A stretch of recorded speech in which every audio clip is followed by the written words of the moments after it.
Burada çok fazla kaza oluyor bu yolda. Ve şu anda da çok kaygan bir seviyede. Hani kayabilir araba.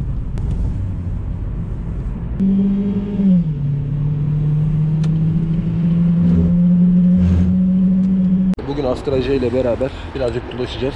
İkinci el araba almayı düşünenler için C sınıfında önemli bir yeri olduğunu düşünüyorum arkadaşlar ben Astra J'nin. Çok kişinin almayı düşündüğü arabalardan bir tanesi. O yüzden şimdi çıkacağız. Astra J ile alakalı nasıl bir arabaymış anlatmaya çalışacağız. Yolda görüşürüz. Hepinize merhaba. Otolimit'e hoş geldiniz. Bugün Astra J ile beraberiz arkadaşlar. Daha öncesinde videosunu çekmiştim ben bu arabanın. Ama o zamanlar yani çok daha az abonemiz vardı. Hani 5000 abone falandık. Artık hani 30.000 aboneye yaklaştığımız için bu eski çektiğim arabaları da tekrardan çekebilirim diye düşünüyorum. Çünkü 5000 aboneyken Astra J'yi benden çok az kişi izlemiştir diye tahmin ediyorum. O yüzden bugün sizinle beraber bir Astra J POV sürüş videosu yapacağız. Videoya başlamadan önce arkadaşlar biliyorsunuz büyük bir felaket yaşadık. Milletimizin başı sağ olsun. Yani gerçekten zor zamanlardan geçiyoruz. Yardım eden herkesten Allah razı olsun. Herkes yardım etti zaten. Herkes elinden geleni yaptı. Bundan eminim.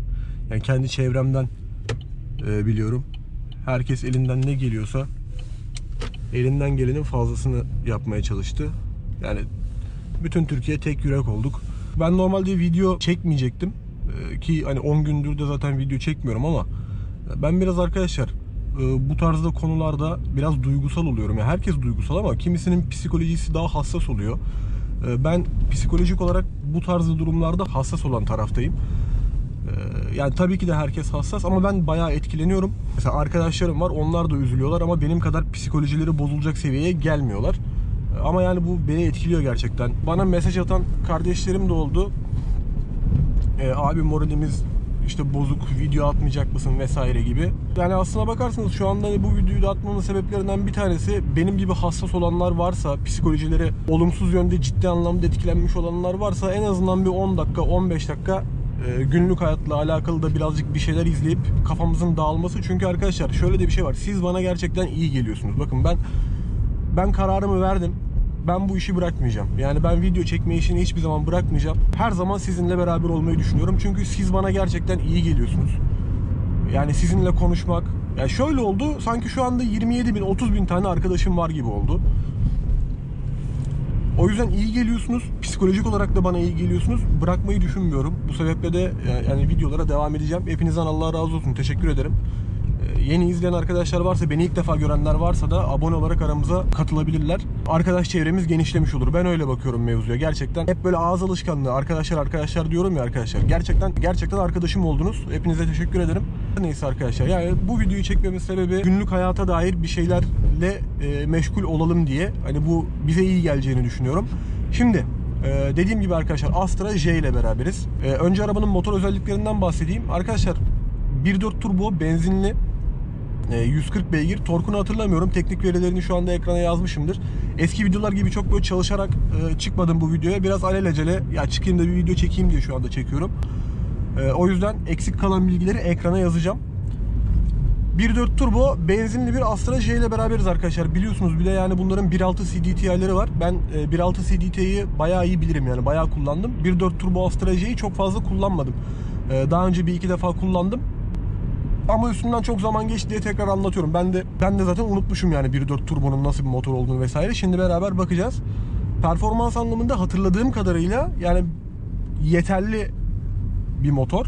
Hani gidiş anlamında sıkıntısı olan bir motor değil. Astra J daha çok yani olgunluğuyla ön plana çıkan bir araba arkadaşlar. Olgunluktan kastım ne? Hani ben böyle bazen videolarda bazı terimler kullanıyorum.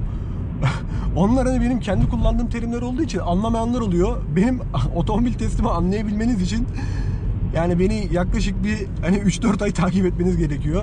Kendi dilim var gibi bir şey arkadaşlar. Otolimitçe konuşuyorum. Olgunluktan kastım şu. Yani araba hem yalıtım anlamında işte hem böyle süspansiyon anlamında hem yol tutuş anlamında olmuş bir araba. Yani Astra çünkü zaten hani yıllardır üretilen bir araba ve hani belli bir seviyeye gelmiş bir otomobil anlamında söylüyorum olgunluğu. Bu arabada gerçekten olgunluk anlamında iyi. Yani arabanın verdiği tepkiler, yolda giderken işte mesela çukurların üstünden geçiyorum. Arabanın içinde aşırı sarsılmıyorum. Konfor anlamında konforlu diyebileceğim bir süspansiyon sistemi var arabada. Yani böyle pat küt taktuk değil. Tabii ki de araba hani C sınıfı, işte premium segment bir araba değil en nihayetinde. O yüzden sesleri alıyorsunuz. Yani süspansiyonun çalışma sesleri vesaire geliyor içeriye ama yine de her arabayı ben diyorum ya segmenti dahilinde test ediyorum. Arabanın segmentine göre konuşuyorum diyorum ya.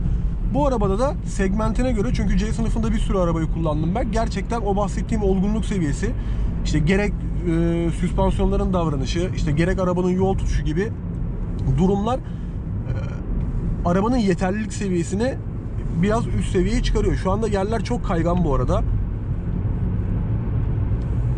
Bakın mesela 60-70 ile burada çok fazla kaza oluyor bu yolda. Ve şu anda da çok kaygan bir seviyede. Hani kayabilir araba. Lastiklerin durumunu da çok iyi bilmiyorum. Mesela çok hafif böyle bir sanki kafadan ve arkadan böyle bir bırakacak gibi yaptı ama bırakmadı.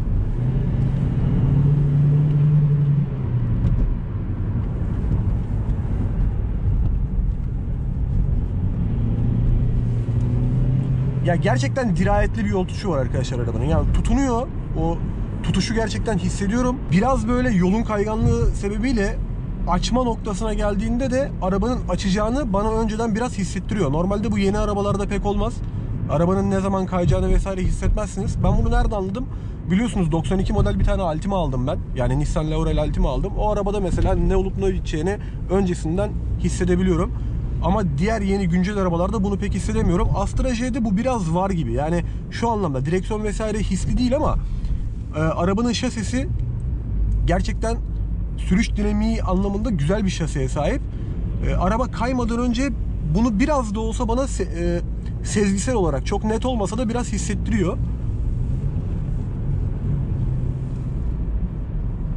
O yüzden hani şase, yol tutuş ve konfor anlamında arabayı başarılı buluyorum. Fren pedalı da bu arada mesela VAK grubu gibi değil. VAK grubunda fren pedalı biraz daha düğme gibidir. Astra J'de bir tık böyle bir tam olmasa da yine biraz bir pedal hissiyatı var. Ben bu arabanın hani en sevmediğim yönlerinden bir tanesi görüş hakimiyeti. Hiçbir şey göremiyorum.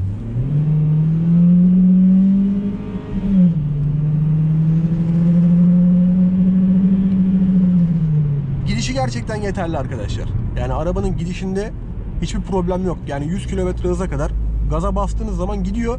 Ama hissiyat olarak şöyle bir hissiyat var. Sanki böyle oturdukça daha iyi gidiyor gibi. Yani o ilk gaza bastığımda bir tork patlaması yapıp da, gerçi o genelde dizel arabalarda olur ama TSI'de de bu çok olur. Benzinli TSI motorlarda da çok olur. Bak dip gaz yapıyorum.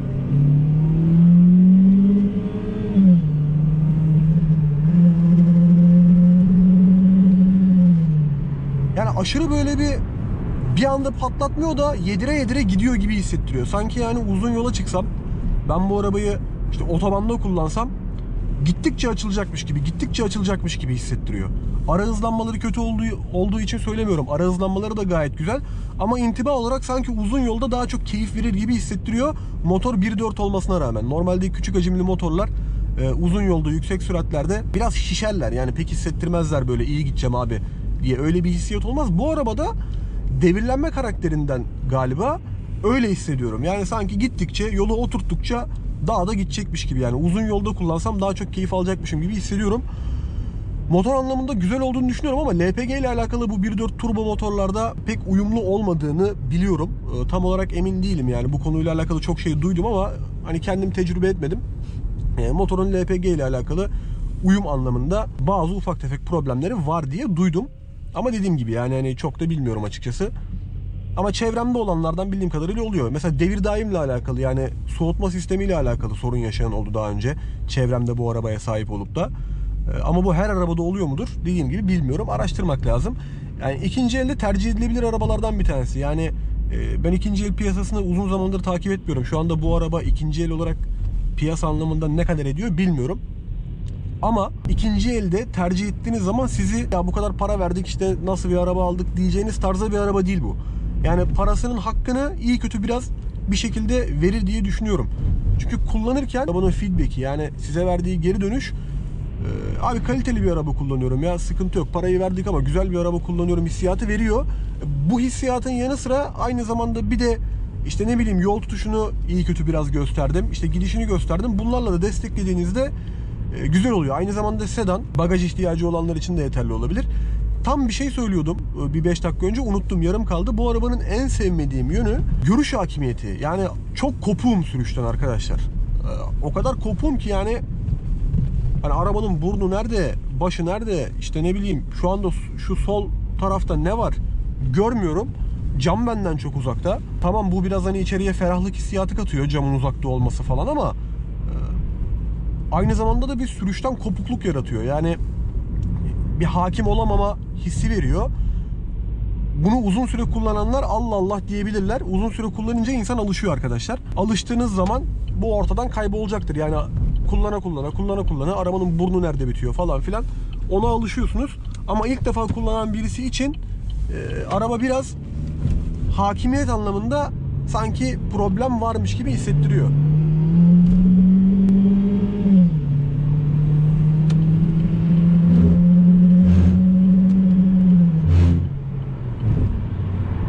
Arabanın çekişi gerçekten iyi ya. Hiçbir sıkıntı yok.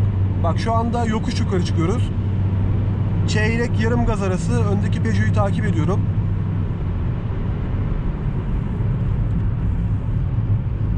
Yani hiçbir böyle bayılma hissiyatı, çekmeme hissiyatı. Bak 2000 devir, 2500 devir civarında çeyrek gazla 90 km hızla gidiyorum. Yer jilet gibi bu arada.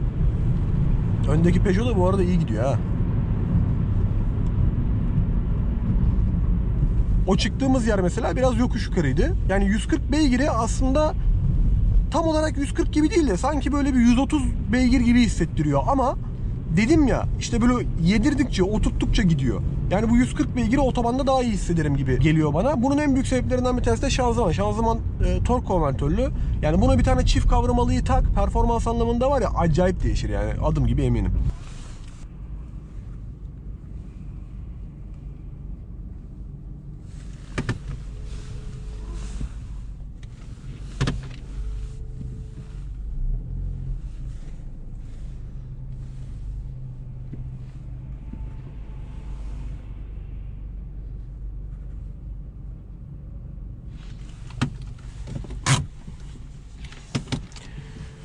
Arabayı size böyle dışarıdan pek gösteremedim. Yağmur yağıyordu ilk başta. Belki şimdi hani videoyu kapatırken dışarıda şöyle bir gösteririm. Tasarım anlamında çok aşırı sevdiğim bir araba değil benim. İç tasarımın da bu arada hani çok fazla. Ya arabayı tasarım olarak böyle aşırı beğenmiyorum. İçeriden de çok beğenmiyorum. Özellikle bu eski direksiyon zaten, yani bu direksiyon bayağı bence kötü. Görüntü anlamında yani hiç göze hitap ettiğini düşünmüyorum ama tasarım göreceli. İşte ortada çok fazla bir tuş kalabalıklığı var ama yani en nihayetinde bu J kasa, bunun üstünde K çıktı, onun üstünde L çıktı en güncel olarak. Yani bu iki nesil önceki Astra ama iki nesil önceki Astra olmasına rağmen belki şu ortadaki tuş kalabalıklığını kabul edebilirim ama direksiyon tasarımının yılla çok alakası olduğunu düşünmüyorum. Yani en azından iki nesil için yılla çok alakalı olduğunu düşünmüyorum. Yani bu direksiyonu daha güzel yapabilirlermiş. Direksiyonunu pek sevmiyorum arabanın. Hissiyat anlamında da bir ağırlığı olan bir direksiyon. Yani park manevralarında falan güzel ele oturuyor. Yani böyle rahat rahat çeviriyorsunuz. Hızlandığı zaman da ağırlığı direksiyonun artıyor hızlandığı zaman. O konuda da bir problem yok. Sadece araba kaymaya başladığında direksiyonda acayip böyle bir hafiflik oluyor gibi oluyor. O hissi pek sevmiyorum. Onun haricinde genel itibariyle arabanın neler hissettirdiğinden bahsettim. 10 gün sonra çektiğim ilk video olduğu için, bir de yani hani biraz alelacele olmuş bir video olduğu için sadece arabanın hissettirdiği şeyleri size anlatabildim. Donanımsal özelliklerinden çok fazla bahsetmedim. Zaten çok da fazla donanımsal anlamda sizi şaşırtacak bir özelliği yok. Sadece kararan ayna olması, yani kendiliğinden kararan bir aynasının olması hoşuma gitti. Aynalarının da elektrikli olması güzel. Onun haricinde böyleydi arkadaşlar Astra J'den. Bence ikinci elde kullanılabilecek tarzda bir araba. Ama 1.6 CDTI motoruyla tercih eder miydim? Orada çok aradayım. Siz de yorumlara yazarsanız sevinirim. Sizce 1.6 CDTI ile mi daha güzel olur bu araba? 1.4 turbo ile mi? Yorumlara yazabilirsiniz. Bir sonraki videolarda görüşmek dileğiyle. Kendinize iyi bakın arkadaşlar. Görüşürüz.